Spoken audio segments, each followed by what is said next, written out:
আর কদিন পরে ওদের বিয়ে, 7 পাকে বাঁধা পড়বে, 4 বছরের প্রেম ওদের।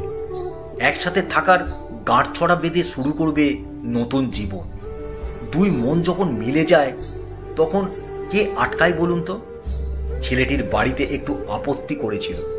ছেলেটি মাকে বলেছিল ওর মতো মেয়ে কখনো খারাপ হতে পারে না। তুমি তো ওকে চেনো, কথাবার্তা বলে দেখো, ও খুব ভালো মেয়ে। ছেলের কথা মা আর ফেলতে পারে না। তুই ওর সাথে ভালো থাকলে আমাদের আর কি অসুবিধে? শেষমেশ বিয়ের কথাবার্তা ফাইনাল হয়ে গেল। 2 বাড়িতে রাজি। মিয়া বিবি রাজি থাকলে কাজী আর কি করতে পারে? মাস 6 পর বিয়ে হয়ে গেল। কার বিয়ে হলো জানেন? বিয়ে হলো মেয়েটির, তাও অন্য একটি ছেলের সাথে। যে ছেলেটির সাথে বিয়ের কথা হয়েছিল তার সাথে আর বিয়ে হলো না। অবাক হলেন তাই তো? আমিও অবাক হয়ে গিয়েছিলাম। জীবন আপনাকে মাঝে মাঝে এমনই সারপ্রাইজ দেবে। আপনি হাসবেন না কাঁদবেন কিছুই বুঝে উঠতে পারবেন না। এই গল্পটা আজ আমি শুনেছিলাম ছেলেটির কাছ থেকে। এই ছেলেটি আমার পাঠক। বেশ কয়েকবার ও কথা বলতে চেয়েও আমার আর কথা বলা হয়ে ওঠেনি ওর সাথে। আজ মেসেজ করে বলল, দাদা তুমি কি আজ ফ্রি আছো? তাহলে আজ একটু কথা বলবো। আমি তখন স্কুলে ফ্রি ছিলাম বলে কল করতে বললাম। ও কল করেই ওর জীবনের গল্পটা বলছিল। ওকে জিজ্ঞাসা করলাম, বিয়েটা হলো না কেন? বলল, বিয়ের কদিন আগে আমার ধরা পড়ল প্যানক্রিয়াটাইটিস। কঠিন রোগ, অসহ্য যন্ত্রণা। ওজন কমে গেল 15 কেজি। চেহারা নষ্ট হলো, চুল পড়ে গেল, তারপর জীবনটাই বদলে গেল। ঠিক এই অবস্থাতে ও নিজে থেকেই বলে দিল বিয়ে করতে পারবো না। ছেড়ে চলে গেল অন্য একটি রিলেশনে। 6 মাসের মধ্যেই তাকে বিয়েও করে নিল। আমার একটুও আক্ষেপ নেই। ধরে রাখার আমি কেউ না। বিয়ে আমিই করতাম না। এই অসুস্থ জীবন নিয়ে আমি ওকে বলতাম অন্য কাউকে বিয়ে করতে। সবকিছু বলার একটা টাইম থাকে। ও আমাকে এমন টাইমে বলল আমি তখন বাঁচার জন্য লড়ছি। ওর দোষ নেই। মানুষ ভালোবাসে ঠিকই। ও আমাকে যে ভালোবাসনি এমন অভিযোগটাও করব না। তবে এটা বুঝেছি মানুষ বেশি ভালোবাসে নিজেকে। ও হয়তো ওর মতোই ভালো আছে। আমি চাইব ও ভালোই থাকুক।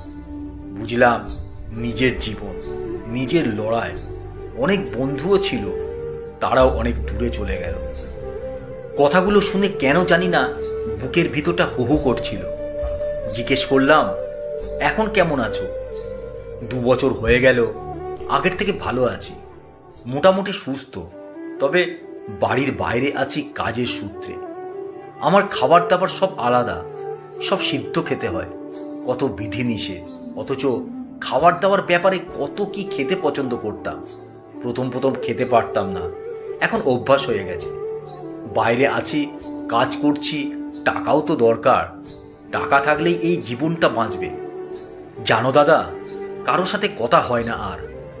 যেদিন ভালো না লাগে গাছের ফুল দেখি, রাস্তার কুকুরগুলোকে আদর করি, ওরা আমার গায়ে উঠে পড়ে। আমি ওদের থেকে নিঃস্বার্থ ভালোবাসা পাই। বাড়ি থেকে মা শুধু কল করে প্রতিদিন। মায়ের সাথেই রোজ কথা হয়। আজ 7-8 মাস পর তোমার সাথে এতটা মন খুলে কথা বলতে পারছি। খুব আপন মনে হচ্ছে তোমাকে। বললাম, কথা বলার জন্য আমি আছি। যখন মনে হবে তখন কল করো।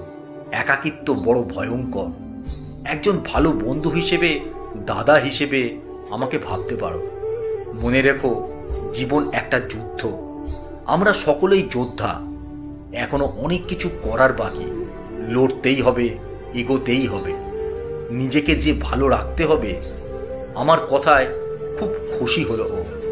ওই শুকনো মাটির ওপর দীর্ঘদিন পর বৃষ্টি পড়লে যেমন একটা সোঁদা গন্ধ ছাড়ে, ঠিক তেমনি বুঝতে পারছিলাম ওর অনুভূতিটা।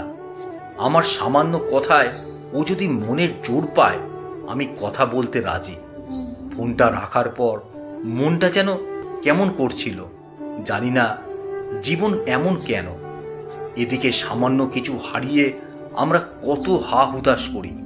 মুখ দেখে বোঝা যায় না কার বুকে কতটা যন্ত্রণা লুকিয়ে আছে। কে জানে কার হৃদয়ে ক্ষতের গভীরতা কতটা। মাঝে মাঝে ভগবানকে বলি, কেন জন্মের দিন সারা জীবনের দিনলিপিটা হাতে তুলে দাও না? কেন জানতে পারি না সেই অসহায় পরিস্থিতির কথা? কেন কেন